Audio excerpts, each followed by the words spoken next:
Baik, bismillahirrahmanirrahim. Assalamualaikum warahmatullahi wabarakatuh.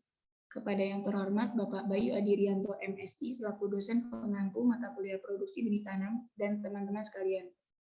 Izin sebelumnya saya Kotrun Adarfa Hidayat dari Prodi PPB kelas 2B dengan NIM 0201201777. Di sini saya akan menjelaskan mengenai teknik pertanaman pada tanaman sawit. Baik, masuk pada pendahuluan. Tanaman kelapa sawit atau Elais mimesis J berasal dari Nigeria, Afrika Barat. Tanaman ini merupakan tanaman perkebunan yang dominan di masyarakat Indonesia, khususnya daerah Riau. Kelapa sawit juga merupakan tanaman yang mempunyai nilai ekonomis yang cukup tinggi karena merupakan salah satu tanaman penghasil minyak nabati. Permasalahan umum perkebunan kelapa sawit rakyat yang dihadapi antara lain rendahnya produktivitas dan mutu produksinya. Produktivitas kebun sawit rakyat rata-rata 16 ton tandan buah segar atau TBS per HA per tahun, sementara potensi produksi bila menggunakan bibit unggul kelapa sawit bisa mencapai 30 ton TBS per HA per tahun. Salah satu produksi yang diterapkan masih relatif sederhana sampai dengan panennya. Penerapan teknologi budidaya yang tepat akan berpotensi untuk peningkatan produksi kelapa sawit menurut Manurung tahun 2007. Baik, di sini saya akan menjelaskan yang pertama yaitu ada pengolahan lahan, yang kedua ada penanaman. Baik, masuk kepada pengolahan lahan, yaitu persiapan dan pembukaan lahan merupakan kegiatan fisik awal terhadap areal yang digunakan sebagai pertanaman. Dalam pembukaan lahan harus diperhatikan situasi dan kondisi areal yang dibuka, agar tujuan kegiatan ini tidak menyimpang, yaitu mengacu pada standar yang berlaku, tepat waktu, dan biaya yang seefisien mungkin. Lalu tahapan pengolahan lahan. Yang pertama ada membongkar pohon. Membongkar pohon yang tua dilaksanakan sampai pangkal akar, baik yang perlu diperhatikan yaitu jatuhnya pohon disusun searah dan akar pohon harus ikut dibongkar. Lalu yang pada suatu tempat disusun memanjang arah utara-selatan secara teratur untuk memudahkan pekerjaan selanjutnya. Yang ketiga ada memotong atau merencek. Batang pohon dipotong sepanjang 1 meter guna mempermudah pengeringan dan pengawasan kerja.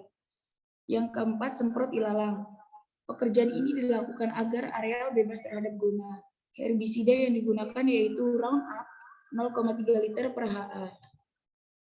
Lalu yang kelima, dongkel kayu-kayuan. Kegiatan ini dilakukan dengan maksud mendongkel atau membongkar tumbul-tumbul kayu-kayu kecil dengan menggunakan cangkul. Lalu yang keenam, semprot rumput. Tujuannya agar areal bebas terhadap gulma. Bahan yang digunakan Roundup 0,3 liter per HA. Lalu yang ketujuh, menanam kacang-kacangan. Pada umumnya, areal atau lahan bekas bukaan hutan adalah tanah kosong. Dan bila lahan kosong ini dibiarkan, maka lama-kelamaan tanah ini akan rusak, baik lapisan tanah dan sifat tanah yang bisa menyebabkan menurunnya kandungan unsur hara di dalam tanah. Hal ini disebabkan oleh pengikisan tanah oleh aliran air permukaan. Untuk itu, perlu dilakukan pemutu tanah, yaitu berupa tanaman kacang-kacangan. Menanam kacang-kacangan ini sangat baik dilakukan karena memiliki potensi yang menguntungkan, antara lain yang pertama, dapat menekan pertumbuhan gulma. Yang kedua, mampu memperbaiki sifat fisik dan kimia tanah. Yang ketiga, dapat menjaga struktur dan kelembaban tanah. Yang keempat, dapat menahan air. Yang kelima, Saturn. Yang keenam, sebagai cadangan unsur hara. Lalu, pengolahan tanah. Setelah areal bersih, selanjutnya yaitu pengolahan tanah, yaitu memperbaiki struktur tanah walaupun bersifat sementara agar lebih gembur, yaitu dengan cara membalik tanah dengan alat mekanis. Selanjutnya, pembuatan lubang tanaman. Pembuatan lubang tanam dilakukan sebelum 2 minggu penanaman. Hal ini bertujuan agar keamanan tanah berkurang. Fungsi dari lubang tanam adalah untuk tempat tumbuhnya tanaman. Lalu kita masuk pada sesi penanaman. Penanaman kelapa sawit yang baik di lapangan akan menghasilkan tanaman yang sehat atau tidak ada yang abnormal, non-produktif, mati, sehingga kebutuhan benih sisipan bisa minimal mungkin, dan seragam, sehingga tanaman akan cepat berproduksi kurang dari 30 bulan setelah tanam dengan hasil awal yang tinggi. Penanaman kelapa sawit perlu diatur dengan jarak tanam yang sesuai. Jumlah populasi tanaman per satuan luas ditentukan oleh beban dan model jarak tanam yang digunakan. Misalnya pada penanaman kelapa sawit dengan jarak tanam 9 meter x 9 meter akan memiliki jumlah populasi tanam yang berbeda bila model jarak tanam yang digunakan berbeda, yaitu segitiga ataupun segi empat. Jarak tanam. Yang pertama, penentuan jarak tanam di lapang harus karakter tanaman, yaitu tingkat kesuburan, topografi, dan kondisi setempat. Lalu yang kedua, jarak yang dia. Yang ketiga, sistem jarak tanam pada kelapa sawit berkaitan erat dengan populasi per HA atau kerapatan pohon per HA dan produktivitas tandan tiap pohon. Lalu yang keempat, kerapatan tanaman atau jumlah pohon per HA yang lebih banyak akan mempengaruhi ruang tumbuh pada tanaman. Lalu kita masuk alat dan bahan yang dibutuhkan. Yang pertama ada cangkul, kedua pisau atau parang, yang ketiga pupuk TSP dan SP36, yang keempat yaitu bibit dalam polybag. Kita masuk pada prosedur kerja. Yang pertama, siapkan bibit dekat lubang tanam yang sudah disiapkan. Lalu, dasar plastik polybag disayat dulu dengan pisau silet atau cutter. Polybag dipegang pada posisi miring sebelum dimasukkan ke dalam lubang. Lalu masukkan bibit ke dalam lubang dengan hati-hati.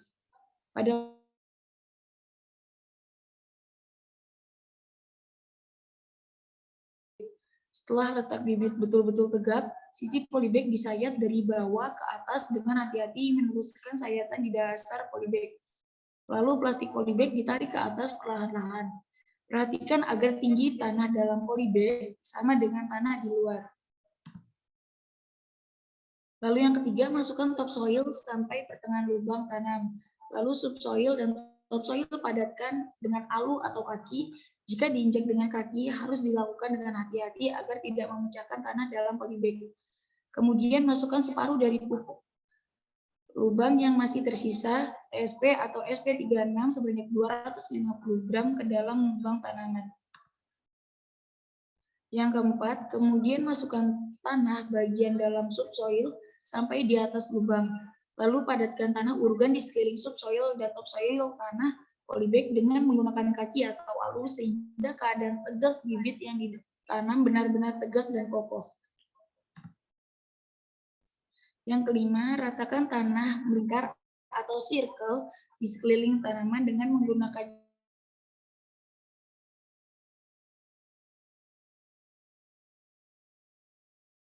proteksi pada tanaman plastik. Polybag X bibit dapat ditutupkan pada pangkal batang tanaman dan diikat pada pangkal batang tersebut untuk mencegah serangan dari hama tikus. Dan penanaman pada kelapa sawit pun selesai. Mungkin cukup sekian yang bisa saya sampaikan. Terima kasih. Kurang lebihnya mohon maaf. Bila taufik wal hidayah. Wassalamualaikum warahmatullahi wabarakatuh.